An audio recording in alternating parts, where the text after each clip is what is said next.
everyone, welcome back to FTCE Seminar. So today we have an incredible guest who's not just a student, but also a future leader in education.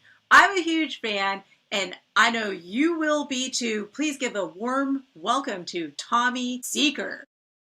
Now, Tommy is a senior at the University of West Florida, and he's not just checking boxes, he's collecting certifications like they're trophies. He's earning a degree in exceptional student education and elementary education with certifications in reading and ESOL, which is like English speakers of other languages. But see, what's truly inspiring is his journey. See, he's done it all: mentoring, tutoring, teaching, supervising. He even served as an extended learning coordinator, and get this, all while being an online student from across the great state of Florida.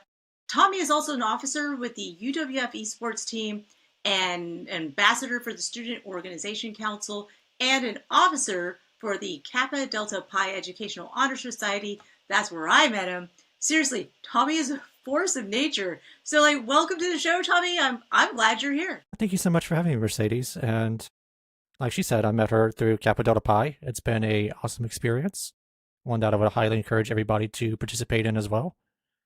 And I'm looking forward to our talk today.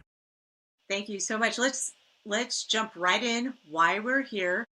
Now, the White House recently announced, in April 2025, an executive order focused on bringing AI into K through 12 education. The big deal is to get young Americans ready for an AI-powered future. Okay, cool. But for us, and for anyone preparing for high-stakes exams, this is a game changer. The order specifically mentions using federal funds to support AI-enhanced high-impact tutoring. Now, this is about making personalized tutoring, and that really moves the needle on student outcomes. It makes it more accessible and affordable because it's free. So, Tommy, you're right on the cusp of graduation. What certification exam did you just take, right? That one has an interesting story. So the first one that I took was the FTCE Professional. And I like to look at this, since we're talking about AI, similar to the technology world. So if you're in technology, you do something called the CompTIA test. And this CompTIA test is called the CompTIA A+. And the reason I bring this up is because just like in the technology field, the education field has a multi-part certificate. You need not just a CompTIA A+, but you need an N+ or an M+ to make that valid. Where in the education world, you need the FTCE Professional, and then you need a coupling certificate to go with it, rather be elementary, ESE, or one of the other multiple ones. So I started with the FTCE Professional Certificate. That one I did not pass on the first take. However, there was a funny story behind that. And the reason why I say it's sort of funny is because the one testing center that I take it at is very overpopulated. It services a few cities in the area. So I went in, I did the usual prep. You go in, you show your ID, you did a palm scan, you do all the necessary steps. And they showed me the computer saying, "Hey, is this your name?" I'm like, "Yeah, that's my name." So she clicked it and said, "Good luck." So when I went to the next page, all the questions did not seem right. They weren't geared to the FTCE Professional thing. And this will come back later, and you'll see why I'm bringing this up now. But you would think that would be stress-inducing and all that kind of stuff. But because of AI and helping me get confident with these test-taking preparations, I only missed a test I actually didn't study for by only a couple questions.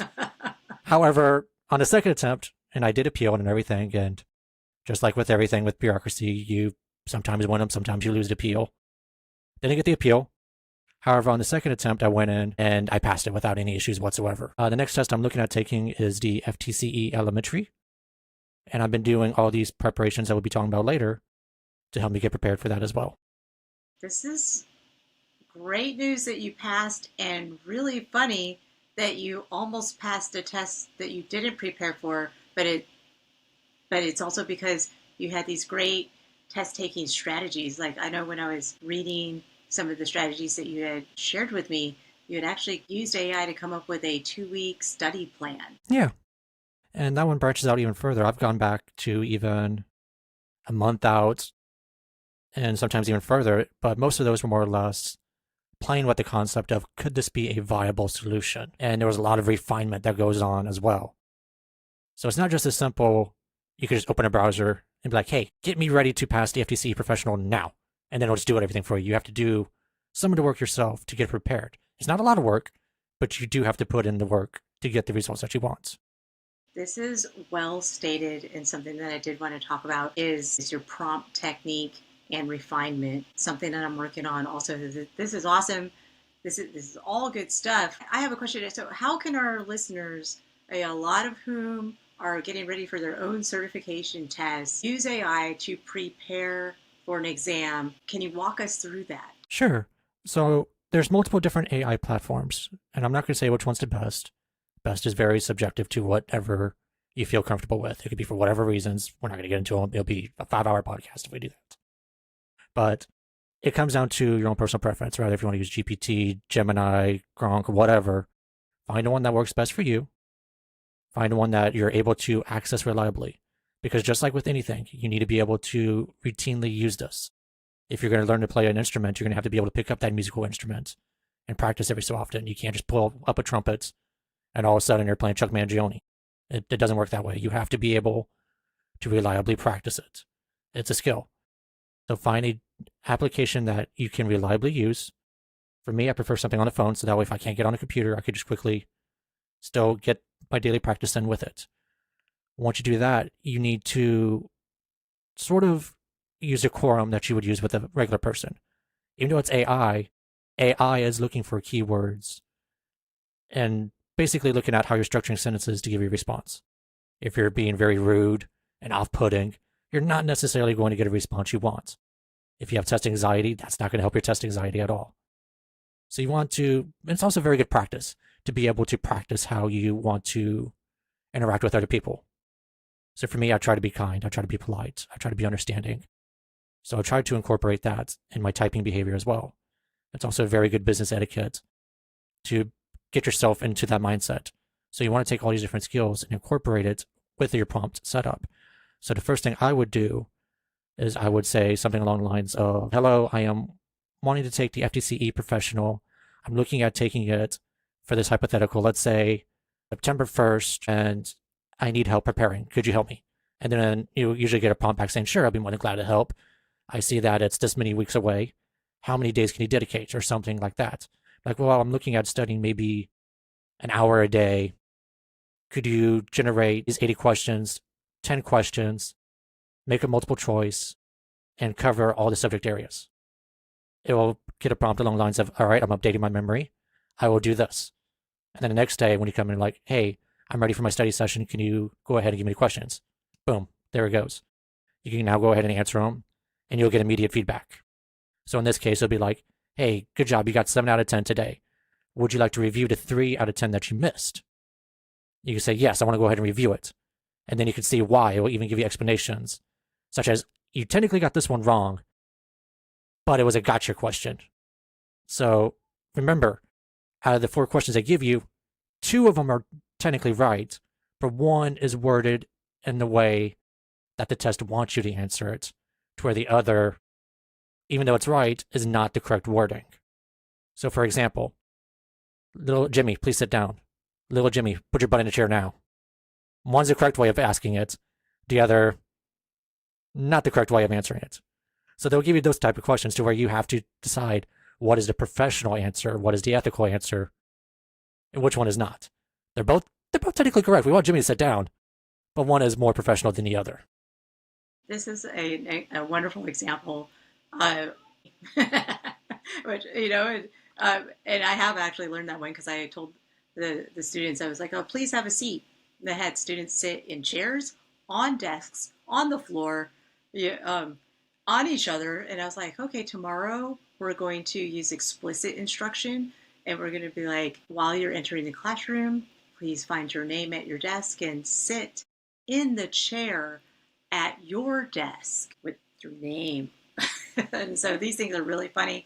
And there's a reason why they're on the test in a professional manner. So I'd like you talk about working with your prompt? What I would do is I would tell it, I am looking at taking the FTCE professional test or whatever test it may be. I'm looking at taking it on this date, and I'm looking at studying this many days a week. So that way it can determine what it needs to break it down to. I'm going to just read this part out loud. It says, let's start with language arts and reading. Would you like practice questions with explanations, a study guide of what to know for the subtest, or a review of specific concept you're worried about? Let me know where you'd like to begin. I would like to begin. I would like to begin with practice questions, please. Let's say please. It's much like being a teacher in the classroom where you're going to ask and prompt and build and direct and use explicit instruction for what you're looking for. Add to that. Yeah, so basically, what I like to look at it as is it's like a painting. You're starting with a blank canvas, and you need to start adding layers to get the picture that you want. So starting with our prompt, we put in basically the sky box of the painting, the background of it. Now when you start working to get the foreground, the props, and everything else of that painting set up. So now that we've asked it what we want, and it's given us the information, asking us what we want in return, we now have to decide what our comfort level is and start pulling away at it. So if we're already comfortable in the test, say we already have a good background knowledge of the FTCE elementary, obviously the AI is not going to know that up front. So now we need to tell it, okay, we're not so much interested in a study guide, we just want the practice questions. So now we go ahead and respond along the lines of, I would like to be quizzed or test, and I would like whatever the format you want. If you're one of those person who wants a real one-for-one situation, you could go ahead and prompt it with, I would like a 80 question. I would like it to be in the format of the FTCE elementary with a pass margin score of 200. Can you please wait to give me the answers until I submit all 80? And then at which point I'll go ahead and be like, all right, give me a moment, updating memory. Here's your 80 questions. I'll let you know if you pass or failed at the end. And then at the end, I'll simply say pass or fail. And you could even ask, okay, which questions did I get wrong? It will go back and reevaluate, tell you these are the ones you got wrong. And you could even go even further. Okay, these are the ones I got wrong. Is there a pattern? You could look back and go like, okay, I noticed you're getting, say, the mathematics section wrong the most. Your reading section is strong, your science section or whatever else. These are all great, but you're showing a massive weakness in science. Would you like a study guide on this, or would you like more questions on the science focus? You can then choose and start really pulling the AI session in a direction that you want. So with the professional one, the one that was actually bugging me the most was simply getting the lesson structures correct. And it wasn't so much, can I write a lesson plan? It's more or less along the lines of getting the names of the different lessons correct, the Danielson model and all that stuff, getting all those correct. So that was what was tripping me up. I was getting everything else correct, but that was my one section that was the weakest. So I was able to ask it to, hey, let's do a study guide on this. Let me see what I'm getting wrong and off that. And as stuff pops up, I would get myself confused because I was thinking, oh, maybe the AI is wrong. So I would ask it a question along the lines of, hey, are you sure it's Danielson? Because I thought it was, I don't know, Webster.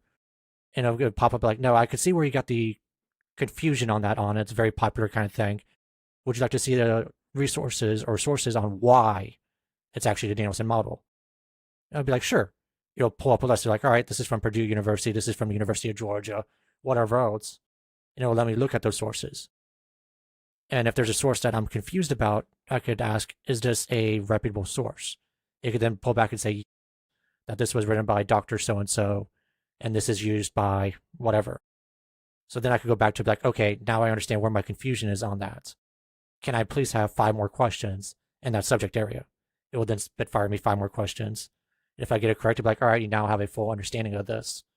Where do you want to continue from here? And then it'll branch off and give you the choices again. This is phenomenal because this incorporates so much. This is a self-assessment, and then you're using the tool to help you self-assess. And let's say that there is a like a learning theory question, and it had a Pavlov and Vygotsky, which are two that can be confused on the test. And then, and you're right, you would see your pattern, or it could help you see your pattern. Here's what's I want the listeners to understand: to ask follow-up questions. What is the difference between Pavlov and Vygotsky? Tell me more about Vygotsky. What is the zone of proximal development? Please explain. Thank you. Generate 5 questions on the zone of proximal development. And so how you actually narrow down, and this is exactly what you're going to do in the classroom. You're going to have a student, they're struggling in one particular area. You're going to assess and refine, and then supplement the learning, and then reinforce. This is very well done. And the other thing that I think we're doing here today is a think aloud.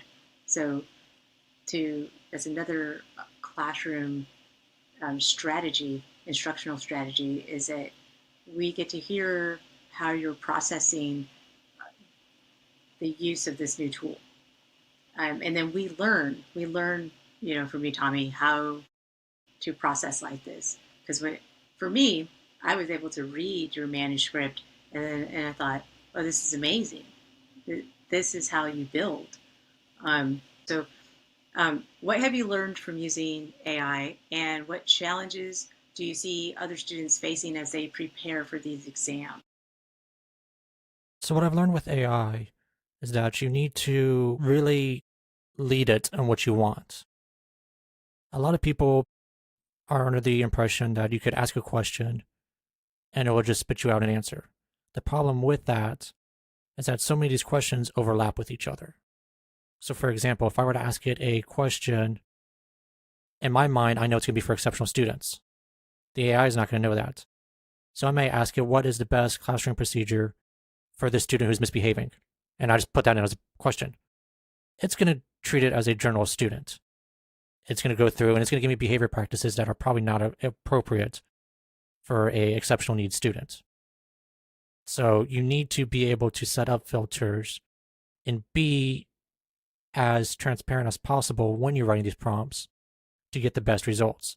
So for me, I would put in what would be the best behavior practice for this exceptional needs student who is demonstrating this, or has this, so I could get the information I need.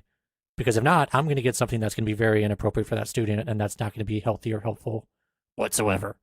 So just like with these tests, if I'm asking a question for the FTCE Pro, I need to make sure it's tailored to the FTCE Pro and not a question that's going to be aimed for, say, high school education, to where there might be some overlap, but generally speaking, you're not going to handle a situation that you would with a elementary middle school student like you would a high school student. So there is something that you have to work with your prompts and wording to be a little bit more precise. And I think that is an issue that some students are going to have, is that they're so used to using a text language, or they're so used to be using shorthand language and whatever, that they're going to start generating these prompts. And they're not putting in the thought that the AI doesn't know what they're thinking. They're not putting thought to paper, in this case, thought to keyboard. And you have to be able to do that. If you're not able to translate your thoughts to the keyboard, there's going to be a disconnect. You're going to get frustrated, and you're going to think that we're just blowing smoke because it didn't work for you. So you have to be able to take the thoughts in your head and accurately relay it to your keyboard. This is wise. This is very wise advice, Tommy. This is where the rubber hits the road, right? So this is the closing of the gap between the textbook theory that you learn and the actual practice in the classroom. When you're prompting for AI, you're using explicit instruction. You are framing the direction. You're so correct. Here's what I saw you do in your prompt writing. You use the word simulate. And when I changed out generate for simulate, I got a live session. Let's say, and you narrowed it down. Let's say I'm only having trouble with competency 4, and let's say that was math. Then I will get a practice test simulation on competency 4 of that specific test for that area, and I can actually cut and paste in what those very specific competencies are and sub competencies from the FTCE FELE main website. So you, as you were stating, the listeners who are preparing for the test and are using AI high impact tutoring need to frame out what you're looking for explicitly. Or you're not going to get, if you're not getting what you're looking for, you're not asking the right questions. And this goes into being able to ask higher order questions, which is another wonderful instructional strategy in the classroom. So this all connects this way. I see it all connect. So before we wrap up, I want to give you a chance to share some final words of wisdom.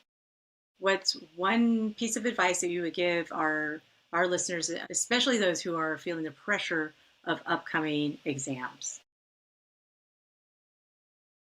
What I would give as advice is that you have to remember AI is like a tool. It's no different than a hammer. It's no different than a stapler. It could help you do what you need to do, but if you're using it incorrectly, you're not going to get the results you need. It's like with a hammer. It could help me hammer in that nail. Great. Can it help me as a cooking tool? Probably, but probably not going to do as good a job as a spatula or anything else. So with that AI tool, you need to be able to use it correctly. You need to be able to spend time getting it set up. After you get it set up, the investment that you're putting into it is what you're willing to put into it. So if you want to spend an hour studying, you can spend the hour studying. But to get the setup, you may be spending that 2 hours or so to get the proper framework you need, so you can only spend an hour on your phone, on your tablet, or whatever else to put in the results. With regards to anything else off that, you can ask it other questions to help you out. For me, test anxiety is my big thing because I start to double question and double think things. So you could even put in there as a prompt, hey, I'm starting to get a lot of test anxiety. What would you recommend? It'll pop up and be like, okay, I see that you're having some issues with test anxiety and you're double guessing a lot. I can see this as to why you're getting a lot of questions wrong, because you're getting these 50-50s wrong. So it's not so much that you just don't get it. It's just test anxiety is kicking in. And instead of hitting A, you're hitting B, and then you're going back and hitting A, and because anxiety got it wrong. So try these breathing techniques, try these thinking techniques, try using this logic, try all these different things. One of the prompts, or one of the things it gave me was, remember, you have 4 answers it's giving you. One is going to be straight up wrong. So now you went from 100% trying to get it wrong to only being 75% wrong. 2 of them are going to be similar. Take the one that's not similar, get rid of it. Now you're down to a 50-50. That's a coin toss. And now that you're down to a coin toss, which one sounds the most professional? Which one sounds most ethical? Which one sounds like something a teacher would say or do, or a principal would say and do? Which one has that most weight? Now that you have that there, you've pretty much got a heavy-sided coin to play with. So you could start taking some of your own personal weaknesses. And obviously part of that is that you have to admit that you have that weakness. If you believe that you're Superman and you're just going to want to take the test, well, that weakness is going to show eventually. So you might as well just own up to it and help further strengthen that weakness. So when you go to take that test, you're able to do what you need to do. And then the other things you have to remember, with these tests, it is a high percentage in order to pass it. When you break that down, you're basically needing roughly a B plus to pass that test. So just because you get a B, you may miss by 1 or 2 questions. It's not the end of the world. You could take that data and take it into the AI. Hey, I did not pass the first time. I got a score of, say, 180 out of 200. You'd be like, all right, you got real close. 180 is actually very close to passing. It'll say, what did you feel you did wrong? Well, I started double guessing a lot again, or it asked all these kind of questions that I got wrong. So you can sit there and be like, all right, these questions, for whatever reason, it was asking me these type of questions. You could put in those type of questions, and then it will look at it and be like, okay, this sort of matches this competency. This sort of matches this division. About, for whatever time period you have left, say you're taking it in 31 days, which I think it is, right? 31 days? Let's focus on this section. And then a week before, let's do another 80-question test and see how you're doing. So take all these things and really start making a bridge out of it. So that way you could really start to succeed with it. I want to point out that admitting your weaknesses, to be able to to be able to admit that in yourself as a test taker is, and I tell this to the students that I work with, you will meet yourself in the classroom. And when you know yourself, then you're able to be a better teacher for the student. Because you're like, oh, kiddo, you're totally having test anxiety. And then you're like, I do too. I think it's great that you wove in a prompt into your study plan and guide and practice, because what I played with was motivational strategies. And so when I asked AI to build out a practice test, an 80 question practice test in a multiple choice format where I can answer the question and then it can hold the explanation and answer till the end. But with each question, this came with that thing with building and feeding and building and reprompting and revisiting. I asked for motivational strategies. So every time I got an answer wrong, it was like, listen, it literally was like, listen, you're doing great. Don't give up. You're almost there. I see what you did, but you're very close. You may have been confused by this, and it was excellent. So that's something that for me that I need is motivational strategies. And I encourage listeners to build in for test anxiety, build in for motivation strategies, build in for study plans over time or Pomodoro techniques. Know yourself and build your AI high impact prompt tutor. And then watch your own outcomes grow. That's a great note to end on. The message is clear. AI isn't just a fun tool. It's a powerful part of how you can learn today and prepare to pass these tests. So what do you think about using AI for exam prep? Let us know in the comments. Before you go, I want to leave you with this. Don't ever stop asking those big questions. In fact, ask them to AI. And this is where the real learning happens, is when you learn to ask higher order thinking questions and you frame this stuff out. So get out there, study smart, keep pushing forward. You got this. I'm your host, Mercedes Musto. Thank you, Tommy Seeker, for coming on the show today. Thank you for having me. It was a lot of fun. And join us again next time on FTCE Seminar, the podcast that helps you pass your teacher's certification exams.